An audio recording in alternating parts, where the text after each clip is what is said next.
디도서 2장 11절, 신약 349면 디도서 2장 11절부터 14절까지입니다. 우리 같이 읽겠습니다. 모든 사람에게 구원을 주시는 하나님의 은혜가 나타나 우리를 양육하시되 경건하지 않은 것과 이 세상 정욕을 다 버리고 신중함과 의로움과 경건함으로 이 세상에 살고 복스러운 소망과 우리의 크신 하나님 구주 예수 그리스도의 영광이 나타나심을 기다리게 하셨으니 그가 우리를 대신하여 자신을 주심은 모든 불법에서 우리를 속량하시고 우리를 깨끗하게 하사 선한 일을 열심히 하는 자기 백성이 되게 하려 하심이라. 아멘. 주기철 목사님의 일대기를 만들었던 영화, 한 30년은 된 영화 같은데요. 그 주기철 목사님에 관한 영화가 있습니다. 신영균 씨가 주기철 목사님 역을 맡았고 고은하 씨가 사모님 역을 맡았습니다. 그리고 많은 기독교 연예인들이 그 영화에 참여를 하는데, 특별히 구봉서, 지금은 장로님이죠, 코미디언 구봉서 씨가 참여를 했습니다. 이제 구봉서 씨가 무슨 역할을 했냐면 교인 역할을 한 겁니다. 영화를 보면 구봉서 씨가 자기 친구를 데리고 목사님에게 데려옵니다. 주기철 목사님에게 데리고 와서는 하는 말이, 목사님, 이 친구가요 담배도 피고 술도 마셔요. 그렇게 고자질을 합니다. 주기철 목사님이 아주 꾸지람할 줄 알고 그걸 한번 보려고 친구를 데리고 왔습니다. 그러니까 이 주기철 목사님이 갑자기 껄껄 웃으면서 하는 말이 뭐냐면, 얼마든지 하셔도 됩니다. 그러니까 구봉서 씨가 그게 무슨 말이에요? 놀라는데 주기철 목사님이 이런 대답을 합니다. 예수님을 잘 믿게 되면 자동으로 끊어지게 됩니다. 참 평범한 말 같은데 이 말 속에 굉장한 진리가 있습니다. 여러분, 우리가 믿음이라고 그러면 어떻게 생각하냐면, 내가 노력해서 끊고 내가 노력해서 애를 쓰고 내가 수고해서 믿음으로 잘 살아야지.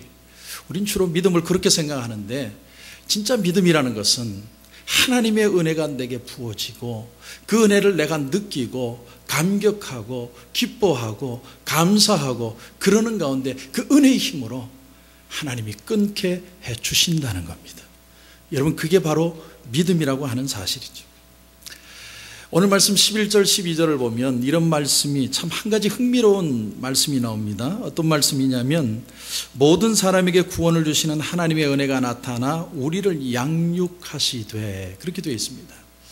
자, 하나님의 은혜가 마치 사람처럼 주어로 쓰여서 인격을 가진 것처럼 그 은혜가 우리를 양육하신다. 다시 말하면 은혜가 우리를 케어하신다, 그런 뜻입니다. 여러분, 그렇습니다. 이 말씀에 굉장히 중요한 진리가 있는데요, 우리가 성경 공부를 하고 우리가 기도를 하고 우리가 성경 몇 장을 읽고 그러면서 내가 계속해서 애를 쓰고 수고하면 내 신앙이 자라간다고 생각하지만, 사실은요, 말씀을 듣다가 은혜가 내게 부딪히고 그 은혜가 나를 깨닫게 하시고 그 은혜의 감격에 감사하고 그러면서 그 은혜 가운데 거하다가 우리 신앙이 사실은 성장해 간다는 겁니다. 그래서 신앙생활의 모든 것은 사실은 은혜에서 시작해서 은혜로 끝나는 겁니다. 그래서 오늘 말씀에 우리가 생각할 말씀은, 오늘 시작을 하면서 여러분에게 드리는 말씀은 오직 은혜가 우리를 양육하신다, 그런 겁니다. 오늘 말씀 디도서가 짧게 3장이지만 여러 군데를 찾으면서 디도서에 대해서 오늘 저와 여러분이 좀 연구해 보면 좋겠습니다. 오늘 1장 5절을 한번 보시면 1장 5절에 이런 말씀이 나옵니다. 내가 너를 그레데 섬에 남겨둔 이유는, 이렇게 표현을 합니다. 사도 바울이 정말 믿음의 아들처럼 여겼던 디모데도 있었지만 디도도 정말 아들처럼 여기는, 아끼는 제자였습니다. 신뢰하는 제자를 그레데라는 섬에 떨고 옵니다. 그렇게 떨구면서 그를 거기에서 목회하도록 만들었습니다. 자, 여러분, 그레데라는 섬은요, 그리스 신화를 보면 옛날 그리스 시대에 가장 문화가 발달하고 그리고 정치적으로 가장 강한 곳이 그레데 섬이라는 곳이었다고 합니다. 이 그레데 섬은 지중해 한가운데 있는 섬인데 그리스에서 보면 남쪽 끝에 있는 그 남쪽에 치우친 어떤 한 섬입니다. 그런데 그 그레데라는 섬 중간에 미노스라는 신전이 있었습니다. 그래서 미노스라는 신전을 중심으로 미노스 문명이 막 발달해 갑니다. 이 신전을 중심으로 제사장들이 제사를 지내는데 그 제사장들이 사실은 그리스까지 전체를 다 컨트롤하는 아주 강력한 곳이 바로 그레데 섬이라는 곳입니다. 그런데 그렇게 하다가 무슨 일인지는 모르지만 이 미노스의 찬란한 문명이 갑자기 멸망을 해버려요. 한마디로 참 별 볼 일 없는 그런 쓸모없는 섬으로 변해버린 것입니다. 그런데 이 섬이 문명이 망하고 생활도 비참해지면서 뭐까지 일어났냐면 그 섬에 사는 사람들의 마음의 자존감까지도 다 낮아져 버린 거예요. 그래서 마치 홈리스와 같은 그런 마음으로 변해버린 거예요. 우리가 쉬운 말로 얘기하면 거지 건성이 생긴 거예요. 그래서 그 사람들에게 생긴 그런 홈리스 건성이 어떤 것이 생겼느냐, 여러분 1장 12절을 한번 보십시오. 1장 12절에 보니까 이런 말씀이 나옵니다. 그레데인 중에 어떤 선지자가 말하되 그레데인들은 항상 거짓말쟁이며 악한 짐승이며 배만 위하는 게으름뱅이라. 한 섬이요, 한 도시가 전체적으로 문명이 몰락하고 완전히 가난으로 들어서니까 사람들이 어떻게 변했냐면 입에서 나오는 말 다 거짓말하고 그리고 어떻게 쓰든 악하게 행동하고 그리고 어떤 일이든 사람에게 자기에게 이득이 된다면 저 사람이 손해를 보든 말든 신경 안 쓰고 양심을 잃어버린 그런 삶을 살게 되었다는 거예요. 역사에 의하면 이 섬이 이렇게 몰락한 이후에 범죄자들을 유배시키는 그런 유배 장소로 변했다는 것이죠. 그래서 이 섬 안에는 정말 이 세상에 부패할 대로 부패한 사람들만 모여 사는 그런 섬이 그레데 섬이 된 것입니다. 한 번은 제가 아프리카 케냐에서 선교를 하시는 선교사님과 식사를 하게 되었는데 제가 이런 대뜸 질문을 했습니다. 선교사님, 아프리카에서 선교하면서 제일 힘든 게 뭡니까? 이렇게 질문을 하니까 저는 기대한 게 있죠. 뭐 그 사람들을 대하기가 어렵다든지 아니면 언어가 어렵다든지 아니면 재정적인 지원이 필요하다든지 이런 얘기를 듣고 싶어서 얘기를 했는데 하는 말이, 목사님, 저 사람들이요 거짓말하는 게 제일 힘듭니다. 거짓말하는 게. 그래서 그 사람들이 왜 거짓말을 할까? 그 사람들은 틈만 나면 거짓말을 한다는 거죠. 오다가 옷을 어디 뺏겨서 옷을 잃어버렸다, 거짓말하고. 일부러 오다가 길에 떨어뜨려 버려서 잃어버렸다, 강도를 만났다, 거짓말하고. 하여튼 입만 벌리면 거짓말만 한다. 그래서 저한테 기도 부탁을 어떻게 하냐면, 목사님, 저들에게서 거짓의 영이 떠나갈 수 있도록 하나님 그 기도를 좀 저희 해 주십시오. 그러니까 그 아프리카 사람들이, 그 가난한 케냐 지역에 사는 사람들이 사실은 영국의 식민지로 오래 있었지 않습니까? 그러면서 나도 모르게 낮은 자존감의 사람들로 살아가게 되었는데 그것이 바로 거짓말하는 것이었다. 자, 여기 그레데 섬이라는 곳, 그레데라는 말도 헬라어에는 크레티조라는 단어를 쓰는데 그 뜻이 거짓말한다 이런 뜻입니다. 그러니까 그레데 섬 이름 자체가 거짓말 섬입니다. 항상 만우절이 되는 날 그 섬이 바로 그레데 섬입니다. 그런데 그 거짓말과 부패가 만연한 그레데 섬에 교회가 들어서게 되었습니다. 하나님의 말씀이 그들에게 들어가기 시작합니다. 거짓말하고 악하게 행동하고 물불을 가리지 않고 자기에게 이득이 된다면 다른 사람을 속이고 빼앗아서라도 자기 것을 취하는 그 사람들이 하나님의 말씀을 듣기 시작했습니다. 그런데 그 말씀을 듣다가 한 사람 한 사람 하나님의 교회 교인들이 되기를 시작했습니다. 그런데 그레데 교회가 언제 설립이 되었는지 우리는 아무도 모릅니다. 다만 추측하는 것은 오순절에 마가의 다락방에 성령이 임하였을 때 제자들이 뛰어나가서 말씀을 전하는데 다른 나라 사람들이 들을 수 있는 방언으로 얘기를 합니다. 그런데 사도행전 2장 11절에 보면 그레데인 이런 말씀이 나옵니다. 그때 그레데인들 중에 그 말씀을 들은 사람이 그 은혜의 말씀에 감동하여서 그것을 견디지 못하여서 자기 그레데 섬으로 가서 그곳에서 하나님이 주시는 그 복음의 부담을 견디지 못하고 하나님의 교회를 스스로 세웠지 않았을까, 그렇게 우리가 추측을 합니다. 자, 그런데 그렇게 교회가 부흥을 해가다가 많은 사람들이 예수를 믿는 역사가 일어나다가 교회가 부흥하는데 가로막는 엄청난 방해의 역사가 일어나기를 시작합니다. 그게 뭐냐면 오늘 말씀을 좀 보면 디도서 1장 10절을 한번 보십시오. 교회를 혼란하게 만드는 엄청난 일들이, 이단들이 들어오기 시작하는데 1장 10절을 보면 불순종하고 헛된 말을 하며 속이는 자가 많은 중 할례파 가운데 특히 그러하니. 문제의 시작은 어디서 되었느냐면 할례파들이, 기독교파 중에 하나인 할례파들이 그들에게 들어오면서부터 할례와 율법을 지켜야만 너희들의 구원은 완성될 수 있다고 얘기하는 순간부터 교회에 혼란이 찾아오기 시작했습니다. 할례를 받는 거하고 받지 않는 것은 영적인 수준이 틀린 거다, 이렇게 얘기하면서 성도들의 마음을 혼동을 일으키기 시작합니다. 여러분, 하나님께서 이스라엘 백성들에게 할례를 행한 이유가 뭐냐면, 그것도 은밀한 곳에 이루게 하신 이유가 뭐냐면 자랑하지 못하게 하기 위해서입니다. 하나님의 은혜로만 살아가는 것을 알게 하기 위해서, 하나님이 겸손하기 위해서 할례를 행하게 하신 겁니다. 이스라엘 백성들이 출애굽하면서 마지막 장자재앙에서 애굽 사람들의 장자는 다 죽이면서도 이 이스라엘 땅에 있는 장자들은 한 명도 죽이지 않았는데, 죽이지 않은 것이 아니라 사실은 너희들은 살아있지만 죽은 것이다. 하나님의 은혜 안에 너희들은 죽었고 너희들 속에 이제 하나님의 은혜로 다시 살게 된 것이다. 그것을 깨닫게 하기 위해서 하나님이 할례를 행하게 하신 겁니다. 그런데 주책스럽게도 그것을 무슨 자랑이라고, 할례를 행해야만 진짜 구원이 이루어진 것이다, 행위의 할례당이 그들을 혼란스럽게 만들기 시작합니다. 마치 뭐와 같았냐면, 당신이 구원받은 날은 몇 날, 며칠, 몇 시, 몇 초가 정확하게 알아야만 구원받은 것이라고 얘기하는 구원파들처럼 어떤 증거, 등짝에 불 받은 손바닥 자국이 하나 딱 나야 성령 받은 것이다, 이런 증거를 가지고 하나님의 은혜를 대신하려는 사람들이 있었다는 거예요. 한때 한국에서는요, 방언을 못하면 은혜를 받지 못한다고 그래서 강아지도 방언하는데 우리는 방언해야 된다, 그래서 기도원마다 방언을 가르쳤습니다. 할렐루야, 할렐루야, 할렐루야. 열심히 하다 보면 어느 날 혀가 꼬부라져 가지고 그게 방언으로 변한다. 여러분, 그런 방언에 대한 생각들 때문에 얼마나 방언 자체가 천박해졌는지 모릅니다. 사랑하는 성도 여러분, 방언은 은사의 하나일 뿐입니다. 우리가 예수를 믿어도 미신적으로 믿는 분들이 참 많습니다.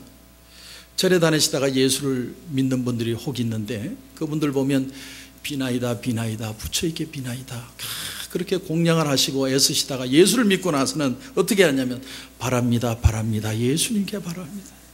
똑같습니다. 단어만 틀려졌지. 여러분, 그건 신앙이 아니에요. 하나님의 은혜라는 것은 그런 것이 아니라는 겁니다.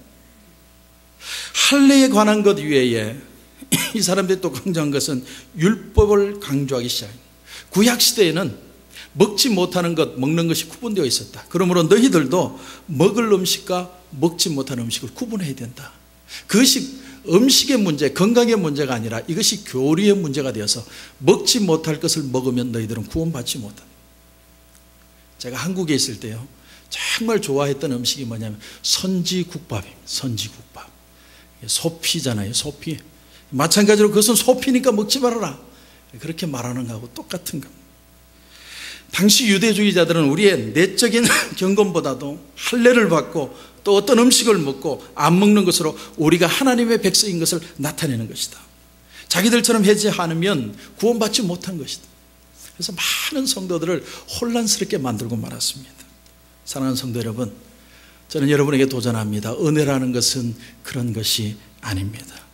썩을 우리 몸을 금지하는 방법으로 은혜가 우리에게 임하는 것이 아니라 내 속에 하나님의 은혜가 인격이신 그분이 내게 임하여야 그 인격을 통해서 우리 가운데 역사됨으로 말미암아 우리가 변화되고 구원받고 새로워지고 성숙하는 삶이 일어날 수 있다고 하는 사실입니다. 하나님이 오늘도 저와 여러분에게 은혜를 주시는 줄 믿습니다. 이 땅을 살아가는 동안 우리가 하나님의 자녀로 살아갈 수 있는 유일한 방법은 뭐냐면 하나님의 은혜가 우리 가운데 임하여야만 한다는 것입니다. 은혜가 우리 가운데 오면 안 될 일도 되고 하나님 앞에 다시 한번 소망을 가지고 일어설 수 있다는 사실을 여러분 분명히 믿으시기를 바랍니다.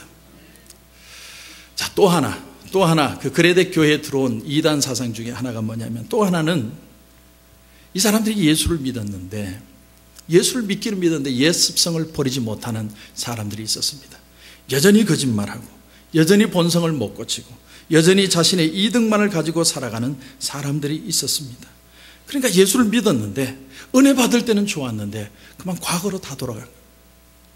그런데 그들이 그런 습성이 고쳐지지 않는 이유가 어디에 있느냐? 그들의 낮은 자존감에 있었다는 겁니다. 하나님은 저와 여러분에게 은혜를 부어주셔서 여러분의 자존감을 높여주시는 줄 여러분 믿으시기 바랍니다. 하나님은 우리가 어떤 상황에 있든 오셔서 너는 내 것이다, 내가 너와 함께한다, 놀라지 말아라, 깨어 일어나라, 정신을 차리고 준비하라. 하나님이 우리를 깨우시고 우리를 힘을 주셔서 챌린지 하셔서 우리를 일으켜 세워주시는 겁니다. 그래서 오늘도 도전의 말씀을 저와 여러분에게 주시고 계십니다. 성경 공부를 하다가 그런 얘기를 드렸습니다. 절대로 포기하지 마십시오. 늘 이런 생각을 좀 가지고 사십시오. 내가 여기까지 온 만큼 잘한 것이다, 내가 이만큼 자라난 것이다. 늘 그런 생각을 가지고 사시기를 바랍니다. 여러분, 하나님의 은혜 안에 있으면 우리는 담대하게 하나님의 은혜 보좌 앞에 나갈 수 있는 줄 분명히 믿습니다. 하나님의 은혜 보좌 앞에 나가서 기도하며 하나님의 은혜를 의지할 때 우리의 습성도 끊어지고 우리의 영혼도 새로워지고 하나님 앞에 새로운 삶을 살아갈 수 있게 되는 것입니다. 그리고 세 번째는 어떤 이단이 있었냐면 1장 14절을 한번 보십시오. 1장 14절. 유대인의 허탄한 이야기와 진리를 배반하는 사람들의 명령을 따르지 않게 하려 함이라. 자, 그레데 섬의 교회에 가만히 들어온 사람 중에 어떤 사람들이 있었냐면 꿈 얘기하고 환상 얘기하고 계시 얘기하고 그러는 유대 교파들이 있었다. 사람들만 모이면 맨날 꿈꾼 얘기하고 계시 받은 얘기하고, 근데 말씀은 하나도 안 듣는 거예요. 말씀은 안 듣고 자꾸 뭐 계시 받은 거, 그러면서 자꾸 말씀을 거부하는 머리들로 뭉쳐지기 시작합니다. 하루는 찰스 스펄전 목사님에게 한 교인이 찾아왔습니다. 그러면서 하는 말이, 목사님, 성령님께서 오늘 내게 지시했는데 성령님이 오늘 당신의 교회에서 나보고 설교하라고 하셨습니다. 그때 스펄전 목사님이 어떻게 했냐면, 성령님이 당신에게는 말하면서 왜 이 교회의 목사인 나에게는 말씀하시 않으시냐고 야단을 쳐서 쫓아내버렸습니다. 하나님의 말씀은 항상 상식적입니다. 우리가 믿음의 기대를 가지는 것하고 비상식적인 것들을 추구하는 것은 다른 겁니다. 하나님은 인격적인 분이신 것을 여러분 믿으시기를 바랍니다. 이러한 세 가지 혼탁한 부류에 대해서 오늘 사도 바울은 디도에게 이렇게 권면합니다. 디도야, 모든 사람에게 구원을 주시는 하나님의 은혜가 나타나서 그 은혜가 우리를 양육하셔서 우리로 경건하지 않은 것과 이 세상 정욕적인 것을 다 버리고 신중함과 의로움과 경건함으로 이 세상을 살게 하신단다. 그러므로 너는 처음부터 끝까지 은혜에 서서 흔들리지 말아라. 사랑하는 성도 여러분, 교회에서 가장 중요한 것 중에 하나는 말씀이 바로 증거되는 겁니다. 이 말씀을 바로 증거하기 위해서 하나님이 목회자를 세우셨습니다. 목사의 가장 중요한 사명 중에 하나가 뭐냐면 말씀을 바로 전하는 겁니다. 바로 이 성경의 말씀을 통해서 우리의 신앙의 모든 것들이 살아나고 새로워지는 역사가 일어나게 되는 것입니다. 여러분, 아무리 믿음이 없고 예수를 믿지 않는 사람 같아도 하나님의 말씀을 들으면 그때 그 속에 씨가 하나 딱 떨어집니다. 처음 떨어지시는 씨는 아무 변화가 없는데 온도와 습도가 맞으면 적당한 때가 되면 거기서 잎이 나고 꽃이 피고 새싹이 나는 것처럼 우리도 말씀에 하루도 좋고 두 주도 좋고 계속해서 말씀을 듣다가 마치 가랑비에 옷깃 젖듯이 이 말씀에 익숙해지기 시작합니다. 그러다가 하나님의 말씀이 어느 순간 우리의 가슴에 강력하게 부딪힐 때가 있습니다. 그럴 때 우리의 마음문이 활짝 열리고 다시 한번 하나님의 말씀의 은혜의 감격을 체험하게 되는 것입니다. 그렇게 할 때 우리의 삶이 변화되는 역사가 일어나는 것입니다.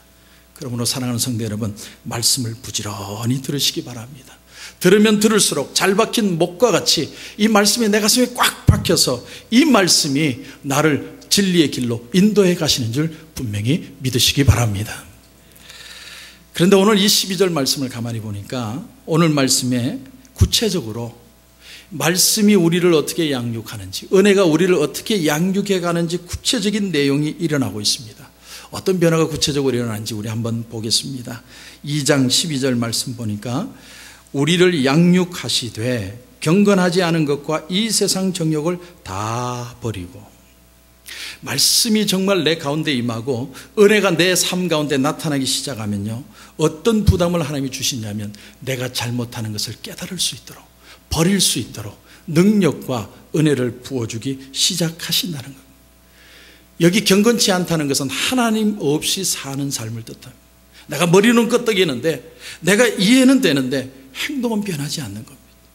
이런 사람에게는 하나님은 하나의 추상적인 개념일 수밖에 없습니다. 마치 돌부처 같은 겁니다. 그런데 그런 사람에게 하나님의 말씀이 말씀될 수 있도록, 때로는 하나님이 고난을 통해서도, 때로는 물질의 어려움을 통해서도, 때로는 병을 통해서도 하나님은 자꾸 하나님의 말씀으로 오도록 만드십니다. 왜냐하면 우리는 하나님의 자녀이기 때문에, 하나님이 그 어려움을 통해서 하나님을 알고 하나님 앞에 무릎 꿇고 말씀을 듣기 시작하면 우리의 딱딱한 가슴, 머리에만 있었던 그 이성적인 신앙이 우리의 가슴으로 내려오기 시작합니다.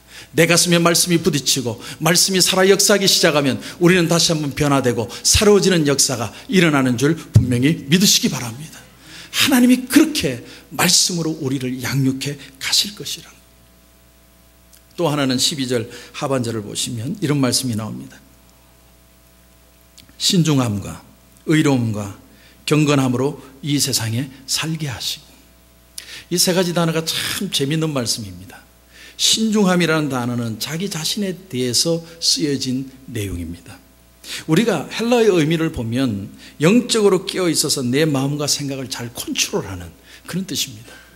내가 하나님 앞에 삶을 사는 가운데 삶이 어려울 때도 있고 열받을 때도 있고 내 삶이 컨트롤 되지 않을 때 내가 하나님 앞에 섭니다.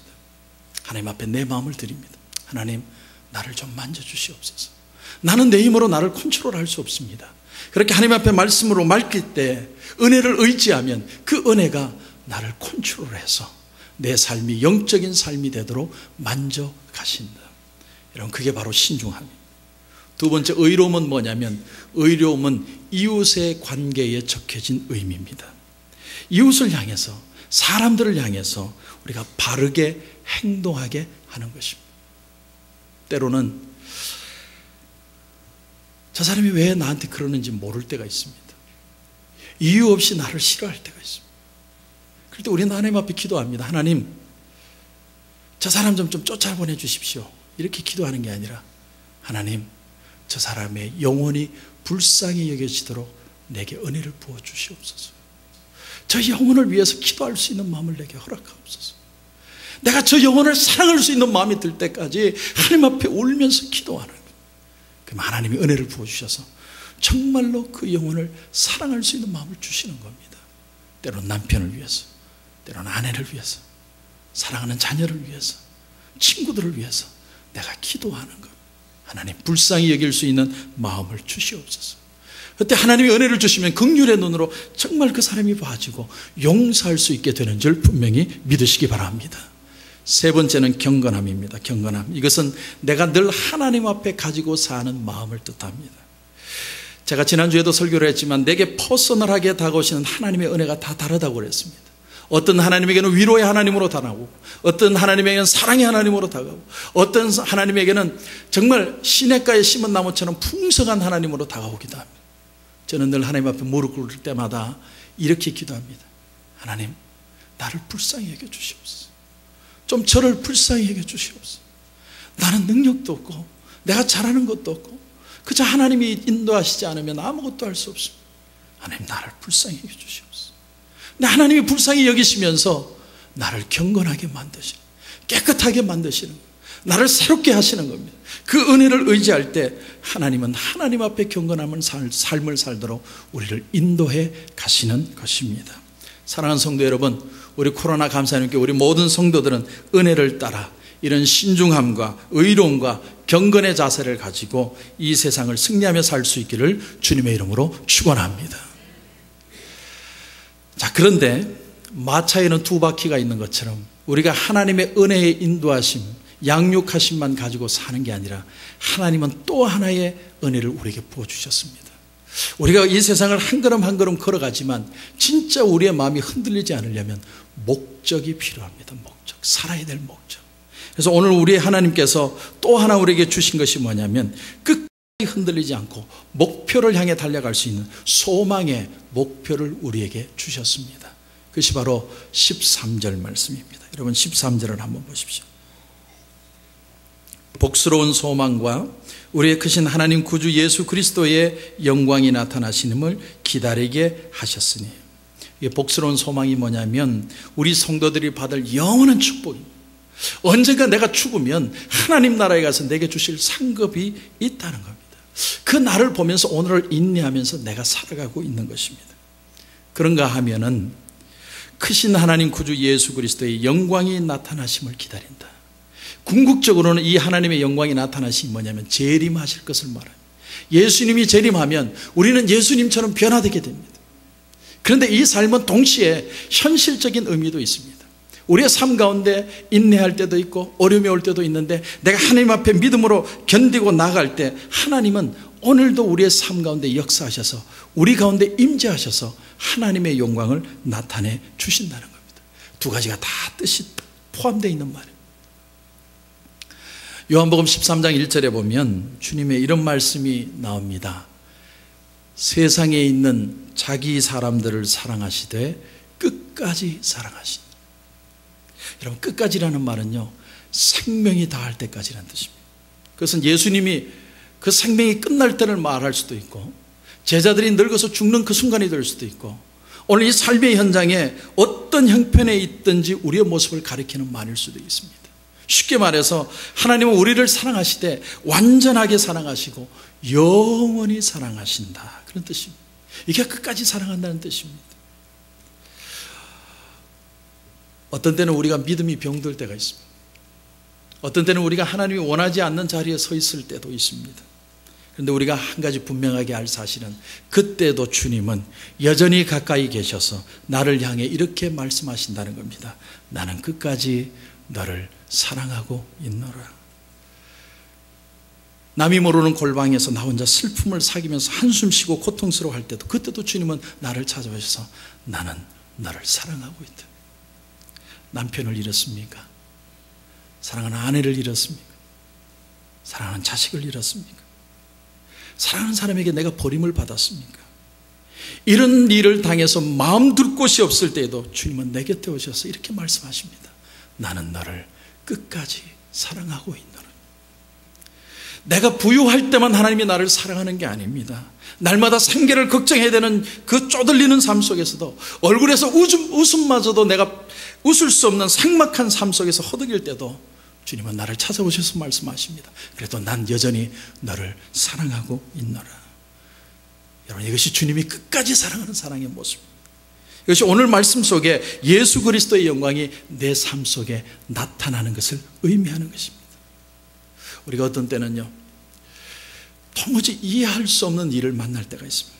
그렇게 많이 기도하고 그렇게 하나님 앞에 애를 쓰고 말씀대로 살아가려고 하는데도 하나님 왜 나한테 이런 일이 일어납니까? 이해할 수 없는 일을 만날 때가 있습니다.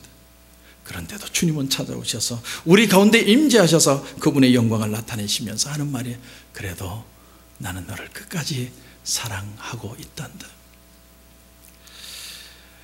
야곱을 한번 생각해 봤습니다. 야곱, 하나님은 에서는 미워하고 야곱은 사랑했다, 성경은 말씀합니다. 그렇게 하나님이 사랑하는 야곱이라면 어떻게 생명처럼 아끼던 아내가 일찍 세상을 떠나도록 내버려 두십니까? 어떻게 그런 비극이 일어날 수 있습니까? 어떻게 애를 낳다가 자기 사랑하는 처가 죽을 수 있습니까? 하나님이 사랑한다시면서 훅 불면 날아갈까 싶어서 그렇게 애지중지 키우던 아들이 아침에 눈만 뜨면 찾아가서 그 아들을 쳐다보고 밤새도록 그 아이를 보는 즐거움으로 사는 그 즐거움 속에 하루아침에 그 아들이 실종이 돼서 20년 동안 소식이 끊기는 그런 불행이 닥치는 것이 어떻게 하나님이 야곱을 사랑한다고 말할 수 있습니까? 그럼에도 불구하고 성경은 우리에게 얘기를 합니다. 세상에 있는 자기 사람을 사랑하시되 끝까지 사랑하시니라. 복스러운 소망과 우리의 크신 하나님 구주 예수 그리스도의 영광이 나타나심을 기다리게 하시니라. 결국 어떻게 되었습니까?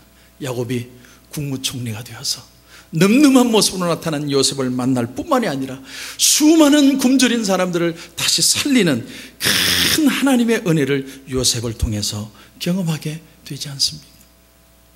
사랑하는 성도 여러분, 그렇습니다.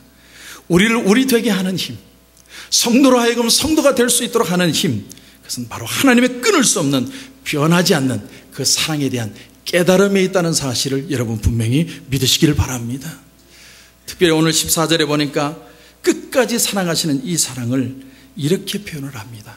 참 귀한 말씀이 14절의 하반절에 보니까 이런 말씀이 나옵니다. 자기 백성이 되게 하려 하심이라. 자, 자기 백성이 되게 하심이라. 우리 성경에는 자기 백성이지만 옛날 개혁성에는 친백성이라고 적혀 있습니다. 저는 친백성이 더 정갈스럽습니다. 그런데 이 친백성이라는 단어가 두 단어의 합성어입니다. 페리라는 단어와 우시우스라는 단어의 합성어입니다. 페리는 영어로 뭐냐면 라운드입니다. 둘러싼다.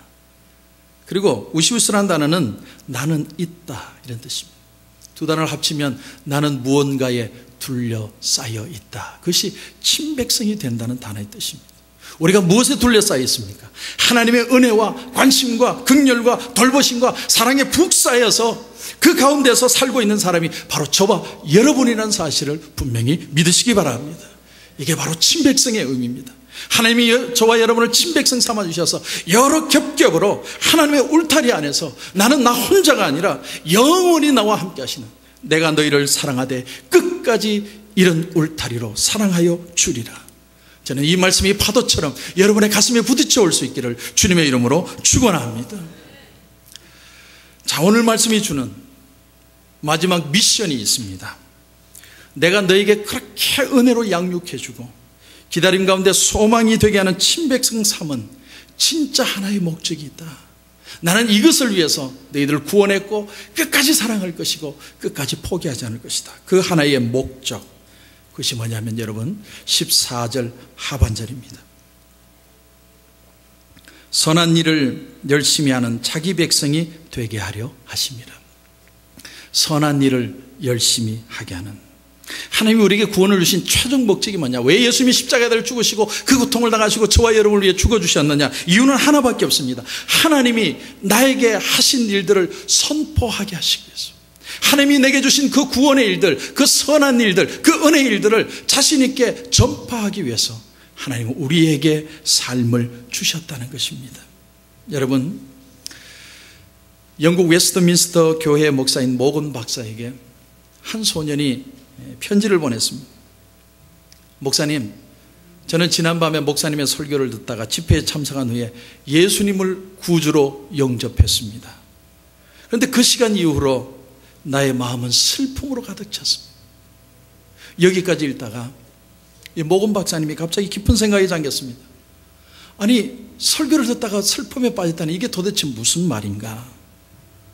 그런데 그 다음 글을 읽는 순간에 이거 모건 박사님의 마음이 환하게 밝아졌습니다.